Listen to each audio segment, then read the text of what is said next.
On Tuesday, astronaut Jeff Bezos and his 3 fellow near-space travelers successfully returned from their trip on the New Shepard. In a speech after landing, Bezos, wearing a cowboy hat, told press, "I want to thank every Amazon employee and every Amazon customer because you guys paid for all of this." Yeah, we fucking know we did, Jeff.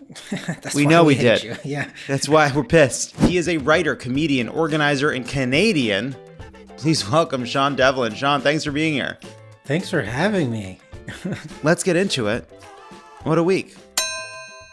President Biden tried to back away from his statement asserting Facebook is killing people, but he was too late. This summer's nastiest old man cyberbullying had already begun. In response, Facebook's VP of Integrity, Guy Rose, declared President Biden's goal was for 70% of Americans to be vaccinated by July 4th. Facebook is not the reason this goal was missed, which feels very much like guns don't kill people, people kill people. Like, sure, people radicalize people, but it's a lot harder to do it by walking up to somebody at a Trader Joe's. You know, Sean? Like, you can't, it required, the infrastructure wasn't there. I think Biden misspoke. The thing is, there aren't any more young people on Facebook. So Facebook isn't killing people. It's killing old people, which means Zuckerberg isn't a murderer. He's technically facilitating assisted suicide, which is very, very different. That is different. That is... I do think it's like actually entertaining their argument. They were like, well, 85% of Facebook users profess to being pro-vaccination in some fashion. So that can explain why we haven't hit our 70% goal. But that's not actually true. Like, there's no reason to believe that the misinformation that has spread on Facebook not only caused that 15%, but's had a wider impact on the culture. And if you're contributing to the fact that certain people aren't getting vaccinated, the fact that there are other pockets of people who, for unrelated reasons to you, are not getting vaccinated, doesn't make what you're doing good. You know, like, yeah, it's like 2 wrongs, you know, that old thing. Yeah, and the data is flawed there, right? They're saying 85% of Facebook users said that, but 100% of Facebook users say they're happy. That's not true. That's definitely not fucking true. That is absolutely not true. Also, I think it's very funny to have a vice president of integrity because it means something has gone very wrong. Like, if you were like at a meeting with a business and like they were like, "Oh, we're so excited for you to meet all of the people at our business." And like, this is our VP of marketing, this is our VP of sales, this is our VP of preventing carbon monoxide leaks. You'd be like, wait a second. It sounds like you must have had a pretty big fucking problem with carbon monoxide if you've instituted a vice president to stop that problem. Like, a VP of integrity is a kind of an everything's okay alarm, you know? It's also like, what are they holding back the president of integrity for? Like, we're talking about causing mass death and we're only getting the VP. Like, what do they have to do for us to hear from the president of integrity? Right. The vice president of integrity is much more of a figurehead waiting in the wings in case something happens to the president of integrity. Right. That's the other thing, right? You would like to assume that everybody's job is a little bit integrity. Yeah, you know, yeah. You don't put it on the job description. It's one of those things that's sort of assumed. like imagine if McDonald's said like, "This is our vice president of McChickens not killing people." Like, wait a second. How many were killing people? Yeah. And how big is this department that you need a vice president? Right. Like, how many people report up to the VP of integrity? Anyway. Speaking of misinformation spreading like wildfire, Dr. Anthony Fauci got into it with Senator Dr.ish Rand Paul in the Senate this week after Paul accused him of lying about the role of the National Institute of Health in funding research in Wuhan, China. Let's roll the clip. You do not know what you are talking about, quite frankly. And I want to say that officially. You do not know what you are talking about. To dance, and you're dancing around this because you're trying to obscure responsibility for 4 million people dying around the world from a pandemic. I totally resent the lie that you are now propagating Senator. Sean, do you know what happens when you make something like that official? How do you officially not know what you're talking about? I feel so bad for Fauci. Like when he was studying in medical school, he never could have anticipated the mess he would be dealing with now. Like no one has the training to deal with all this bullshit. Right. There's very little in medical school about testifying before libertarian buffoons. Yeah. It's a lot of I think organic chemistry and organ location, Yeah. That's more of the focus. Meanwhile, in a real FU to political decency, House Minority Leader Kevin McCarthy nominated 5 Republicans to join the January 6th committee, 3 of whom personally voted against ratifying the 2020 election. So the scene in a rom-com where the gals gather around a trash can and throw out some photos and keepsakes from the terrible ex, and they talk about their feelings, and maybe they sing. The whole point is you can't do that with the ex and the villain from work who he slept with on the business trip. They can't be at the bitch session. Yeah. They can't be at the inquiry, which is basically what it is when you gather around the trash can. That's not allowed. And now, Sean, I know that these rom-com tropes stem from deep cultural misogyny. Okay? Right. I know that. Yeah. I know that. But the analogy does still work. And I think we can still use the analogy while acknowledging the kind of sexism central to a lot of the core rom-com archetypes. Do you disagree, or are you also misogynist? No, I fully agree. Not as a misogynist, but as a diehard rom-com fan. Okay. And I love that the Republican line here has been that there are other more important questions that the inquiry needs to ask, having to do with other riots that were happening. Of course, the Republican response is all riots matter. Right? That they want to investigate other domestic uprisings. And I think it's actually because those uprisings were more effective in achieving their aims. I don't think they're looking for answers. They're looking for best practices. I just want you to know that all riots matter. This episode has a title. That's baked. That's Jon. So that's something I don't have to worry about. Thank you for that. Nancy Pelosi subsequently rejected 2 of his picks, causing McCarthy to withdraw all of his appointees. In fairness to Kevin McCarthy, you can't have a debate about an insurrection without a pro side and a con side. Otherwise, it's just a group of people trying to save democracy.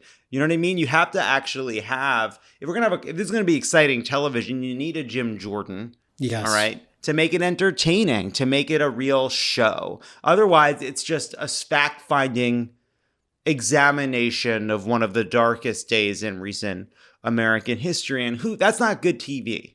Yeah, you need the conflict, right? Otherwise, it's just progress and healing and all that good stuff. Yeah. On Monday, Georgia Representative Marjorie Taylor Greene was banned from Twitter for spreading COVID misinformation for 12 hours. Which is the same amount of time I ban myself from Twitter every January 1st when I delete the app from my phone. It's the same, that period of time before you realize you can log into Safari. When she was subsequently interviewed about her vaccination status, MTG responded, I hate calling her that, by the way. I really regret using it. I'm not using it. When she was subsequently, fuck her. Marjorie Taylor Greene responded that the question was a violation of her HIPAA rights. Well, your first question is a violation of my HIPAA rights. You see, with HIPAA rights, we don't have to reveal our medical records, and that also involves our vaccine records. Wow. She needs the 12 hours to do some Googling. She's so nefarious. These people are so stupid. I don't know what we're supposed to do. I don't know how we're supposed to have a country with these people. She's supposed to be a town crank. She's supposed to show up at school boards and city council meetings and yell for a bit and sit down because she's furious that she's the only smart person. She's not supposed to be in Congress, but there she is because we have this ecosystem that turns town cranks into internet sensations. And I don't see anything on the horizon to fix that. I don't see any solution right now to the Marjorie Taylor Greene problem. We have built a way to turn town cranks. Every town's got one. I remember one in Syosset High School, in the town of Syosset. I remember that guy wandering around with his signs. Every town has one. If they all end up in Congress, we're pretty well fucked. Yeah. Well, I remember my mom being banned from an entire season of my soccer games for doing much less than this woman has. Like, she didn't even, I thought she would get banned for like a game, but she wasn't allowed to come to a whole season of games for interrupting them and yelling. That's cool though. It sounds like your mom was like a real supporter. Or was she yelling against your team? She was yelling at me mostly. I think people were trying to protect me. When I was a kid, I was on the baseball team and my dad was the coach. And I was fine. Before the kids all got tall, I was okay. But every year there was they had an all-star game because the coaches had volunteered for the whole year. As part of it, all the coaches' kids got to be in the all-star game. So basically the teams were made up of the coaches' kids and the best kids from every team. Now, I found that hard. I didn't like that nepotism. I hated that. But I was convinced that it was a nice thing to do, to be part of. It was like a community thing. It was nice for my dad. So I agreed. I agreed to be part of this all-star game as a non-star. But I had a deal. My deal was I will be part of this this farce on one condition. I want to bat last. I want you to stick me in the outfield. Like, I'll be part of this, but I don't deserve to be in the main part of the lineup. I don't deserve to be on the infield. Just stick me in the back. Yeah. I'll play. I'll be there. I forgot that I made this arrangement. And so then I get to the big game and all of a sudden there's a fun game of baseball happening and I forgot I made this deal. Therefore, my father had a like kind of off the record conversation with the dad coaching the all-star game. Like, hey, Jonathan doesn't really want to play. Put him in the back. Don't let him have any field time. Just like, he just wants to be here, but he doesn't want to take the day away from the better players. So now there's this other dad who's coaching the team and I'm begging to be put in. Like, please, let me play in the infield. Let me bat. Let me be part of this. Why won't you let me play? And so somewhere out there in Syosset, there's a person who thinks my father is one of the great monsters. I was progressive until presented an opportunity, at which point I became someone who wanted all the fruits of nepotism. Yeah, then you threw your dad under the bus. Completely. Also this week in Kansas, Frito Lay employees continued their third week of strikes, protesting suicide shifts, mandatory overtime, and sweltering factories. PepsiCo, owner of Frito Lay, denies the strikers' claims, calling their claims grossly exaggerated. No, Buffalo Wild Wings or IHOP, Pepsi is not all right. All right? No, I'll have some dog piss instead, thank you very much. Oh, you have Pepsi? You know what I'd rather have? How about some fucking ditch water? All right? Get out of here with this shit. All right? I never liked your fucking Pepsi. All right? Now it's morally despicable. This also reminds me to point out that Lay's, quote, kettle cooked, unquote, chips are overrated. I don't believe kettles are involved. Not at all. They're certainly not better for you. And Funyuns suck. They're not fun and they're not onions. They're nothing. They suck. They don't taste like onions. They taste like something else. I looked up this thing that was being shared about food that you can't eat if you want to support the striking workers. And it's literally everything that's sold across the street from my home. So I'm just eating like raw garlic and drinking water now. Can I eat these clovers I found? Yeah. Did the PepsiCo people get their hands on the grass?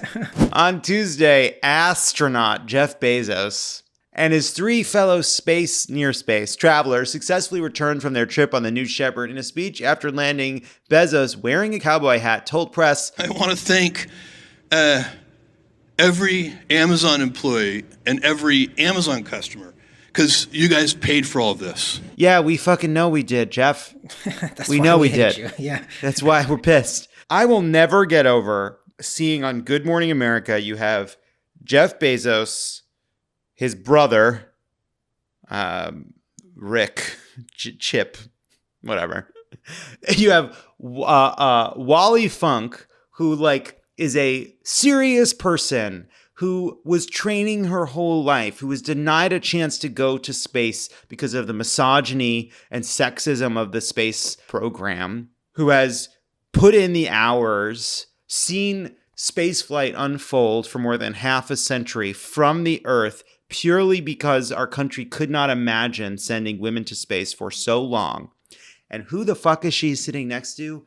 This rich Dutch kid whose rich dad bought him a fucking seat. I don't like what this says about us, obviously. I don't like any aspect of it. But the part I can't get over, Sean, is how does that kid physically get himself to sit next to this fucking kick-ass septuagenarian pilot? Did my camera just go off? God damn it. Mid-fucking rant. Fuck. It's good. It's more fuel for the rant, more frustration. It's fine. I'm so annoyed. It says the battery's exhausted. This is now the rant cam. Fucking unbelievable. Let me get my emotions back up. I'm midway thinking about that fucking smiling Dutch kid who seems like a perfectly nice person, whose dad bought him a seat on a rocket. He can sit there next to this kick-ass woman who spent her whole life dreaming of going to space, a pilot.